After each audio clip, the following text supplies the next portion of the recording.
നമ്മുടെ രതീഷ് ഇപ്പൊ ലൈവിലിരുന്ന് അർജുനോട് ഒരു കാര്യം പറഞ്ഞു. വളരെ അർത്ഥവത്തായ ഒരു പോയിന്റ് ആണ്. ഈ സീസണിലെ മാറ്റിപ്പിടുത്തത്തിന്റെ ഭാഗമായിട്ട് മേക്കേഴ്സ് ചെയ്ത ഏറ്റവും വലിയ ബ്ലണ്ടർ എക്സ്പോസ് ചെയ്യുകയാണ് രതീഷ് ഇപ്പൊ അവിടെ ഇരുന്ന് ചെയ്തത്. രതീഷിനോട് കാണിച്ച അനീതി എക്സ്പോസ് ചെയ്യുകയാണ്.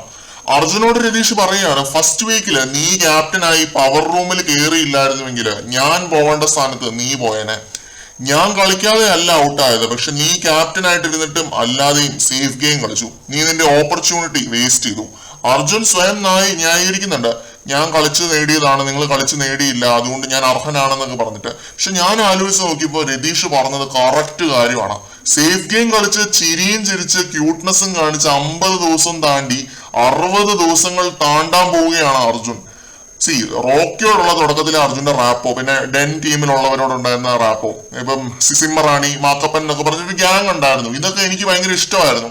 അർജുനെ ഇഷ്ടമായിരുന്നു. സത്യം പറഞ്ഞാൽ ഈ സീസൺ തുടങ്ങിയ സമയത്ത് ഒത്തിരി പ്രതീക്ഷകൾ തന്നൊരു കണ്ടസ്റ്റന്റ് ആണ്.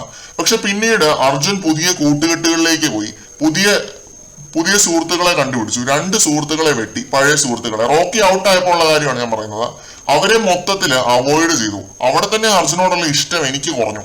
പവർ ടീമിൽ കയറി അർജുൻ കാട്ടിക്കൂട്ടിയൊന്നും എടുത്തു പറയേണ്ടതില്ലല്ലോ. അട്ടർ ഫ്ലോപ്പ് ആയിരുന്നു. ജിൻഡോയ്ക്കെതിരെ ഒക്കെ കളിച്ച് റസ്മിന്റെ കൂട്ടുപിടിച്ച്. ഗബ്രിയും ജാസ്മിനും റസ്മിനും പറയുന്നതാണ് ഇപ്പോഴും അർജുന വേദവാക്യം. അവരുടെ 3 പേരുടെ ഷാഡോയിൽ നിന്ന് പോകുന്ന ഒരാളായി മാറിക്കഴിഞ്ഞു അർജുൻ ഗ്രാജുവലി. മുല്ലപ്പൂ ഘടകത്തിലെ ഒരു മെയിൻ മെമ്പറാണ്. ഇപ്പൊ അർജുൻ അവിടെ ഉണ്ടോ ഇല്ലയോ എന്ന് പോലും അറിയില്ല. ആ ഒരു രീതിയിലേക്ക് അർജുൻ ആയിരിക്കുന്നു. അത്രയ്ക്ക് ഫ്ലോപ്പാണ്, അത്രയ്ക്ക് സേഫ് ഗെയിമറാണ്. കാര്യം പറയുമ്പോൾ പലർക്കും കുരു പൊട്ടിയേക്കാം, ചൊറിഞ്ഞു പൊട്ടിയേക്കാം. നമ്മളെ പിടിച്ച ജിൻഡോടെ PR ആക്കും പലരും. ആക്കിക്കോ, പക്ഷെ പറയാനുള്ള കാര്യം നമ്മൾ പറയുക തന്നെ ചെയ്യും. നമ്മൾ ജിൻഡോടെ PR മാരാറുടെ PR ആയിരുന്നു കഴിഞ്ഞ വർഷം. ഇനിയിപ്പോ ജിൻഡോടെ PR ആക്കിയാൽ മതി. അർജുന്റെ മുഖത്ത് നോക്കി രതീഷ് പറഞ്ഞ പോയിന്റ് 100 അല്ല 250% ശരിയാണ്. രതീഷിന്റെ പകരം പുറത്തു പോകേണ്ടിയിരുന്നത് അർജുൻ തന്നെയാണ് ഫസ്റ്റ് വീക്കില്. രതീഷ് ഈ കാണിച്ച ഈ ഒരു ധൈര്യവും ചങ്കൂറ്റവും അത് വൈൽഡ് കാർഡുകൾ പോലും കാണിക്കാത്തൊരു ഐറ്റമാണ്.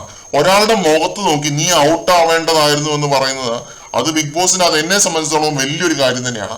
ഇതൊക്കെ കൊണ്ടാണ് രതീഷ് അവിടെ ഒരു ഗെയിമറായിട്ട് വേണം എന്ന് ഞാൻ പറയുന്നത്.